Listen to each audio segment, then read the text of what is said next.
سے پہلے تو آپ اپنے قریبی ان رشتہ داروں کو دیں جو آپ کے قریب ترین ہیں، پھر اپنے شہر کے لوگوں کو دیکھیں کہ جو آپ کے شہر میں غریب وغیرہ ہیں ان کو دیں، اور اگر ایسا نہیں ہے تو پھر آپ شہر کے باہر بھی دے سکتے ہیں، اس میں کوئی حرج نہیں ہے۔ اور خاص طور پہ جیسے اب باہر کے ممالک میں وہاں پہ اطراف میں اکثر ایسے لوگ نہیں ملتے ہیں کہ جو مستحق نظر آئیں، تو اگر وہ یہاں پہ ایشیا کے اندر بھیجتے ہیں، ہندوستان میں، پاکستان، بنگلہ دیش وغیرہ، سری لنکا وغیرہ، تو اس میں شرعاً کوئی حرج نہیں ہے، بھیج سکتے ہیں۔ لیکن یہ ضروری ہے، جیسے میں نے آپ کو عرض کیا کہ سب سے پہلے اپنے قریبی رشتہ داروں میں دیکھیں جو مستحق زکوٰۃ ہو، اس کو فوقیت دیجئے، اس کے بعد پھر اپنے شہر والوں۔ اچھا، پھر شہر والوں کا بھی مسئلہ ایک یہ ہوتا ہے کہ لوگوں کے پاس کھانے پینے کو کافی ہوتا ہے، سب کچھ ہوتا ہے، لیکن پھر بھی وہ مانگتے رہتے ہیں، تو اچھی طریقے سے اس پر بھی غور کرنا چاہیے، کیونکہ اب ایک اور بھی پہلو ہے جس کو ہمیں نظر انداز نہیں کرنا چاہیے۔ ایک تھا نبی کریم صلی اللہ علیہ وسلم کے دور کا معاملہ کہ دینی معاملات میں جب کبھی نبی کریم صلی اللہ علیہ وسلم نے صحابہ کرام سے کچھ طلب فرمایا کہ چندہ دو، تو انہوں نے دل کھول کر چندے دیے، اور زکوٰۃ کا نظام علیحدہ چلتا تھا، وہ غرباء میں تقسیم ہوتی تھی۔ لیکن آہستہ آہستہ تغیر زمانہ ہوتا گیا، اور اب لوگ دین کے لیے خرچ کرنے کے لیے تیار نہیں ہیں، تو اب مجبوراً پھر دینی معاملات کو چلانے کے لیے بھی زکوٰۃ اور اسی طرح فطرہ، اسی طرح صدقات وغیرہ استعمال کیے جاتے ہیں۔ آپ فرض کر لیں مثال کے طور پر آپ کے یہاں کوئی غریب نہیں ہے، تو آپ نے کہا دوسرے غریب کو شہر کے باہر دے دیں، لیکن اگر کوئی دینی ادارہ ہے، صحیح العقیدہ لوگوں کا ہے، اہل سنت کا ادارہ ہے، تو پھر آپ کو اس کو سب مالی سپورٹ کرنی چاہیے۔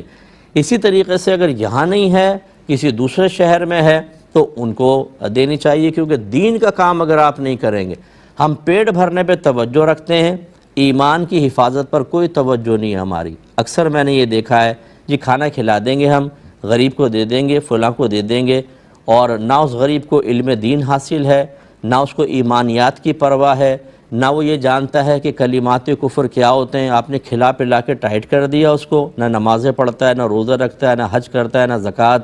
گناہ میں ماہر ہے۔ ہو سکتا ہے، میں نہیں کہتا ہوں کہ معاذ اللہ ایمان ضرور ضائع ہو جائے گا، لیکن اس کو تو ایمان ہی خطرے میں ہے۔ ایمان گیا، آپ نے جتنا مرضی کھلایا پلایا سب بیکار ہے۔ اور ویسے بھی نبی کریم صلی اللہ علیہ وسلم نے ارشاد فرمایا کہ تمہارا کھانا صرف پرہیزگار کھائے۔ اس کی تشریح علماء نے بیان فرمائی ہے، اس لیے بیان فرمایا کہ جب آپ کھانا کھلاتے ہیں، اس کھانے سے جو توانائی حاصل ہوتی ہے، اگر وہ اللہ کے راہ میں خرچ ہوگی آپ کو ثواب ملے گا، اور اگر آپ نے کھلا پلا دیا اور وہ خوب شیر ہو گیا، بے نمازی پن گناہوں میں لگا رہا ہے توانائی حاصل شدہ توانائی کو، تو آپ کے لیے کیا فائدہ ہوگا اس میں؟ تو اب ایمان اسے کیسے بچے گا اور آپ کا کیسے بچے گا؟ جب صاحب علم لوگ ہوں گے، علماء پیدا ہوں گے، ایمان بچانے والے پیدا ہوں گے۔ ادھر توجہ نہیں ہے، ساری توجہ ہماری انسانیت کے نام پر لگ گئی، دین ثانوی حیثیت اختیار کر گیا، انسانیت جیت گئی۔ میدان معاشر میں دیکھ لیجیے گا یہ انسانیت آپ کے کتنے کام آتی ہے۔ اس لیے دین کو بھی آپ سپورٹ دیں، یہ بہت ضروری چیز جو میں نے گزارش کی ہے۔ گولڈ گروی رکھا ہو تو قربانی اور زکوٰۃ کا کیا حکم ہے؟ دیکھیں، جو چیز ہم رہن رکھ دیتے ہیں اس پر نہ رکھوانے والے پر زکوٰۃ یا قربانی ہوتی ہے، نہ رکھنے والے پر ہوتی ہے۔ تو یہ اس لیے اس پر تو کچھ بھی نہیں ہوگی۔ ہاں، لیکن فرض کر لیں کہ اگر کسی نے گولڈ رکھوایا ہے اور اس کے علاوہ اس کے پاس اتنا ہے کہ جس پہ زکوٰۃ بنتی ہے، تو بہرحال اس مال پہ تو اس کو زکوٰۃ دینی ہوگی۔ اسی طریقے سے اگر اس گولڈ کے علاوہ ان کے پاس اتنا مال ہے قربانی کے ایام میں جس سے قربانی کا نصاب پورا ہوتا ہو، تو قربانی بھی واجب ہوگی، لیکن جو رکھا ہوا ہے اس کے اوپر نہیں ہوگی۔ لیکن اب یہ اس میں ضمنی مسئلہ ہے، لیکن جیسے ہم مکانوں کا ایڈوانس باقاعدہ لے لیتے ہیں، رینٹ پہ کسی کو دیا تو ایڈوانس لے لیا، اس میں آرا تھوڑی سی مختلف ہیں۔ بعض اس کو چونکہ یہ رہن ہی ہوتا ہے ایک طریقے سے کہ وہ زر ضمانت کے طور پہ یہ زر ضمانت ہے کہ اگر کرایہ دار کوئی کرایہ نہیں دیتا یا جاتے ہوئے کوئی چیز توڑ پھوڑ جاتا ہے، خراب کر دیتا ہے، تو مینٹیننس کے لیے اس کو یوز کرتے ہیں، پھر باقی اس کو دے دیتے ہیں۔ تو اس طرح تو اس میں رہن کا ایک مفہوم موجود ہے، لیکن ہم یہ دیکھتے ہیں کہ اس پیسے کو باقاعدہ رکھا نہیں جاتا، یوز کیا جاتا ہے، ورنہ رہن کی رقم، رہن کی جو چیز ہوتی ہے اسے رکھنے والا استعمال نہیں کر سکتا، اس کا استعمال کرنا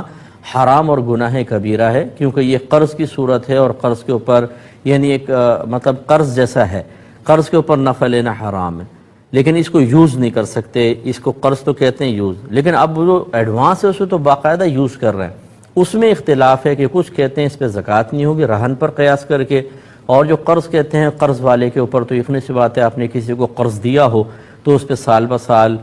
زکوٰۃ بنتی رہتی ہے، اور اگر وہ مال کسی کے پاس ہے وہ اقرار کر رہا ہے اور بقیہ مال مل کر یا وہی اتنا ہے کہ جو نصاب تک پہنچ جائے تو قربانی لازم ہوگی۔ ہم اسی پر فتویٰ دیتے ہیں کہ اس پر زکوٰۃ بھی ہونی چاہیے اور قربانی بھی کے بھی حساب میں اس کو شمار کرنا چاہیے۔